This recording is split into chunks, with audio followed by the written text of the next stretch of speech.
Well, welcome viewers. When you consider the Kaaba, Jerusalem, and the search for prophetic legitimacy, why did Islam keep the Kaaba as its permanent center of worship, yet invest enormous religious significance in Jerusalem? If the Kaaba was sufficient, why was Jerusalem so important? Well, the Kaaba, Islam's original center. The Kaaba is geographical and the spiritual center of Islam. Muslims pray towards it 5 times daily. The pilgrimage, the Hajj, revolves around it. It functions as the focal point of Islamic unity. An Islamic tradition links it to Abraham and Ishmael. The Kaaba became the permanent center of Islamic worship. But Jerusalem was different. There was the Temple Mount. Jerusalem already possessed an immense religious authority before Islam. For centuries it had been associated with Abraham, Moses, David, Solomon, Jesus, and the sacred history of Judaism, Christianity was deeply connected to Jerusalem. Islam entered a world where these traditions already existed. Early Islam and the people of the book. The Quran repeatedly refers to Jews and Christians as the people of the book. Islam presented itself not as a completely new religion, but as a restoration, a correction, a continuation of the earlier revelation. Muhammad initially expected significant recognition from Jewish communities and acknowledged many biblical figures. And historically, that recognition largely did not occur. Then we get the Dome of the Rock in Jerusalem. It was built in the late 7th century under the Abd al-Malik, and the Dome of the Rock became one of Islam's most important monuments. It was erected on the Temple Mount, the location associated with Solomon's Temple, Jewish sacred history, and major Christian sacred history.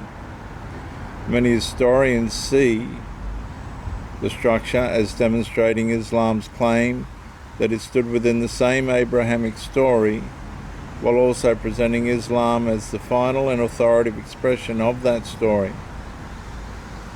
Historical observation.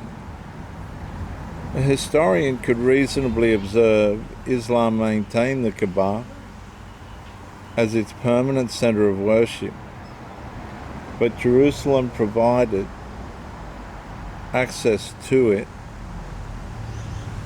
to an already established prophetic landscape started and shared by Jews and Christians. The Kaaba supplied Islamic identity. Jerusalem supplied historical and prophetic continuity. Yet there was a tension.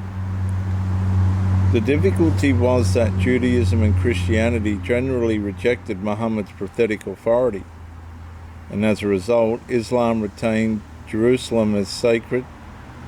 Islam retained the Kaaba as its worship center, and Islam developed as a distinct religious civilization rather than becoming a unified Jewish, Christian, Islamic movement. And the 3 traditions developed separately. The Kaaba remained the heart of Islamic worship.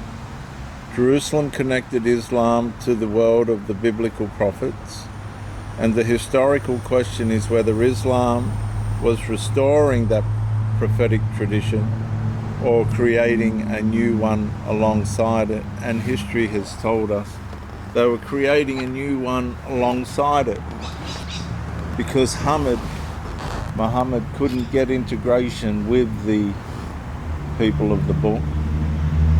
And when Muhammad died, poisoned by a Jewish woman, she poisoned him because they murdered her family. and then offered him dinner at her place, and then she poisoned them. Muhammad lived for a while after that, but eventually died. He believed from the poisoning, combined with a curse written about him by Allah, that his aorta would be cut if he was proven to be a false prophet. On his deathbed he said and complained continually that he felt like his aorta was being cut, which there seems to be, if you look deeper underneath the surface, some kind of confession as to sin without confessing the sin, as it were.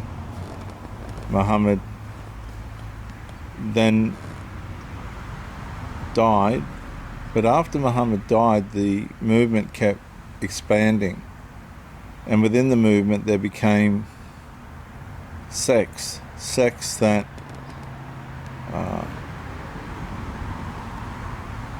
conflicted with each other and contested with each other, and one sect joined with the Judaistic Christians and headed towards Jerusalem as a means of trying to gain more authority, in the sense that they had finally co-joined with the people of the book.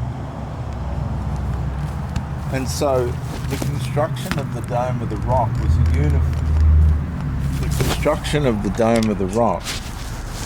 was a unified effort between the Muslims that had decided that we can have the higher authority if we can get on side with the Judaistic believers of that time. And if we build a monument in Jerusalem, then surely we'll have the upper hand. It was a breakaway sect from the original sect. What happened was, these people by conscience seemed to believe that Jesus had more significance than Muhammad, and by building the dome on the rock in a combined, unified collusion with the Christians and the Jews and the Muslims, this was an attempt, I believe. We'll just let this siren go past.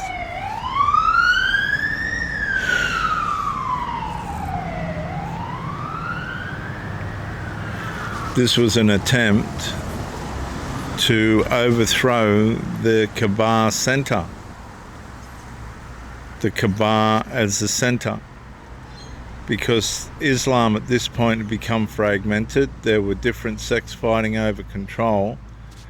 And I think it was the Elijah or something, they killed this particular group. I think they were from Damascus, and they killed the grandson of Muhammad and some other family members just to make sure that that was the end of that lineage.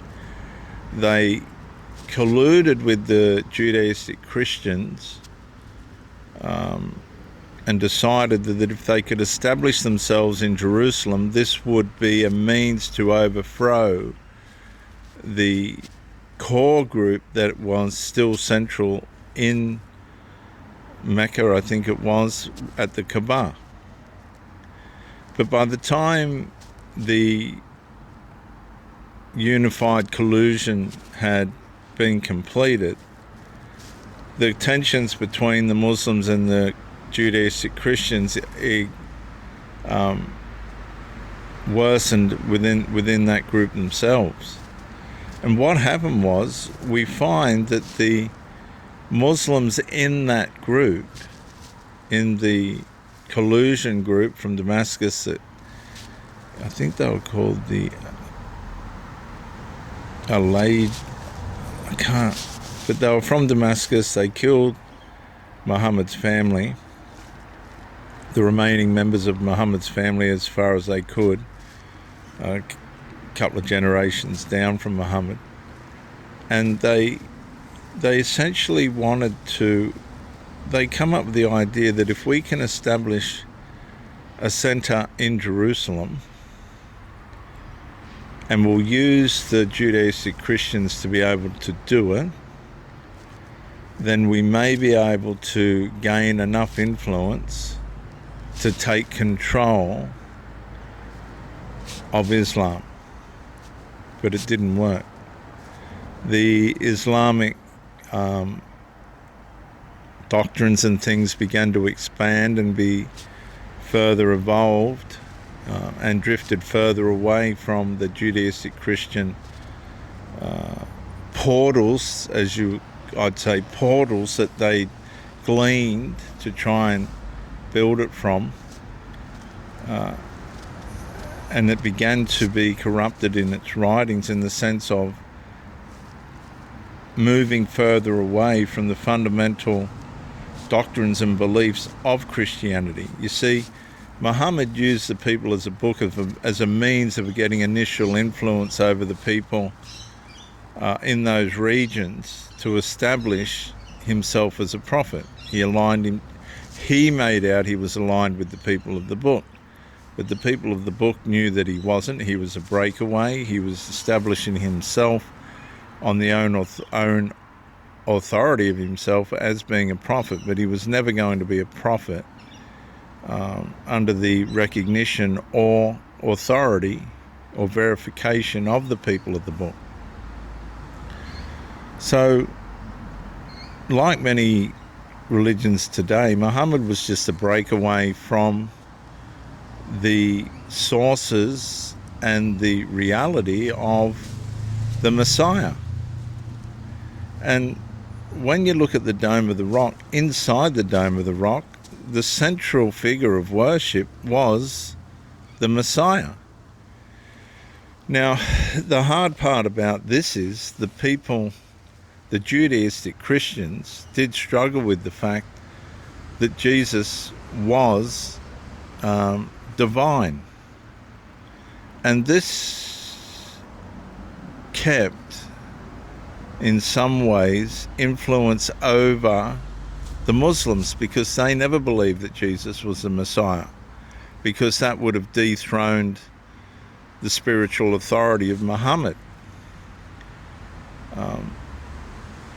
So whilst the Christians were toing and throwing about whether Jesus was God or not, as there were groups that believed that, the Judaistic believers, who were a lot of the trouble in the New Testament for Paul and others, because they continued to believe that you needed to perform works to be saved, this aligned with the Muslim element at that point. This is how they got the Dome of the Rock established, because the Muslims played the game as well.